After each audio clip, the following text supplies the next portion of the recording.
কোটার বিবেচনা করা হয় মেধাবীদের মধ্য থেকে, যারা ওই 2.2 সাথে ঢোকে। বৈষম্য নিরসন, মেধার মূল্যায়ন। এখন যে আন্দোলনের নামে যে রাস্তা অবরোধ করে জনভোগান্তি, এটা একেবারে অযৌক্তিক। আদালতের কিন্তু সাধারণত কোনো এখতিয়ার থাকে না, কনভেনশন যদি দেখেন, যে এই ধরনের পলিসি ডিসিশন নেয়ার। আদালত কি বলে, সরকার কোনো পলিসি ডিসিশন যদি নেয়, সিদ্ধান্ত নেয়, এটা সংবিধানের সাথে সাংঘর্ষিক হলে তারা সংবিধানকে ইন্টারপ্রেট করে আদালত, এটা তাদের কাজ। পলিসি ডিসিশন নেওয়া আদালতের কাজ, এটা নির্বাহী বিভাগই দিবে। কিন্তু যেহেতু এটা ঢুকে গেছে আদালতের প্রক্রিয়ায়, এটাকে তো শেষ করতে হবে। প্রক্রিয়া সমাপ্ত করার পরেই আপনি কোনো ঘোষণা দেয়া বা কোনো উদ্যোগ দিতে পারবেন, এটাই সংবিধান সম্মত। আমরা সেখানেই আছি। আদালতে আমরা কি করছি এখন? আদালতে তো এই কথাই আমরা বলছি। সরকার পক্ষ থেকে কি বলা হচ্ছে আপনারা খেয়াল করলে বুঝবেন, এখানে আপনার প্রশ্ন উত্তর পেয়ে যাবেন। আমরা তো আদালতে যে এই যে আমরা স্থিতাবস্থা আনলাম, পরিপত্রটা আবার যে বলবৎ হলো, এটা তো আমাদের আদালতে, যে সর্বোচ্চ আদালতে আমাদের লড়াইয়ের ফলেই তো, আইনি লড়াই করেছি আমরা, তার ফলে আমাদের এটা প্রাথমিক জয় হয়েছে। আমরা চাচ্ছি যে এটি একটি সুন্দর সমাধান হোক এবং অবশ্যই বৈষম্য নিরসন, মেধার মূল্যায়ন। নগদের কাছে সব গ্রাহকই প্রিয়, তাই তো সারা দেশে ক্যাশ আউট চার্জ সবচেয়ে কম।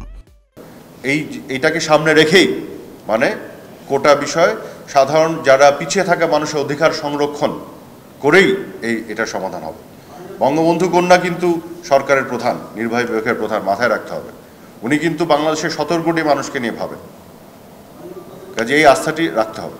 তাহলে এখন যে আন্দোলনের নামে যে রাস্তা অবরোধ করে জনভোগান্তি, এটা একেবারে অযৌক্তিক জনদুর্ভোগ এবং ভোগান্তি।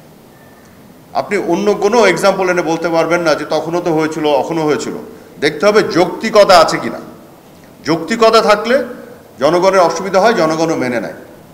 কিন্তু যখন যৌক্তিকতা থাকে না, এখন কোনো যৌক্তিকতাই নেই, কিন্তু আপনি রাস্তা আটকে রাখছেন, এটা আপনি করতে পারেন না। আরেকটা জিনিস মাথায় রাখবেন, কোনো আন্দোলন কখনোই সফল হয় নাই, হবেও না, যে আন্দোলনের ফান্ডামেন্টালি তার কোনো যৌক্তিক ফাউন্ডেশন থাকে না, কোনো সততা এবং নৈতিকতা থাকে না।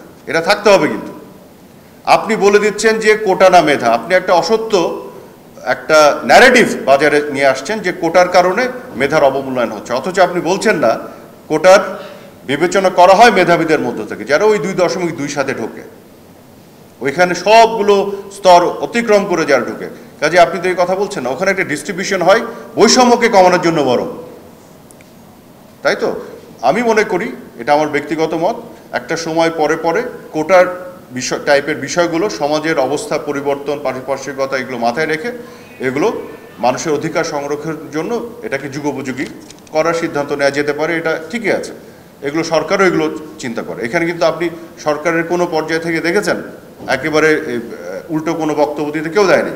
আমাদের কিন্তু একটা সংবেদনশীলতা, সহানুভূতি আছে স্পিরিটের সাথে, এবং সাধারণ ছাত্রছাত্রীদের যে অবস্থানকে আমরা কিন্তু করছি না, একেবারেই কোনোভাবে এটাকে আমরা উপেক্ষা করছি না। কিন্তু আমরা আমাদের শঙ্কা এবং আমাদের যে বিষয়টি হচ্ছে যে, বা উদ্বেগ যেটা, যে সবসময় আমরা অতীতে দেখেছি দেশ বিরোধী একটা অপশক্তি এর মধ্যে ঢুকে এইটাকে তারা সাধারণ এই ছাত্রছাত্রীদের আবেগকে কাজে লাগিয়ে বিভ্রান্ত করে এটাকে ভিন্ন খাতে নিয়ে যায়।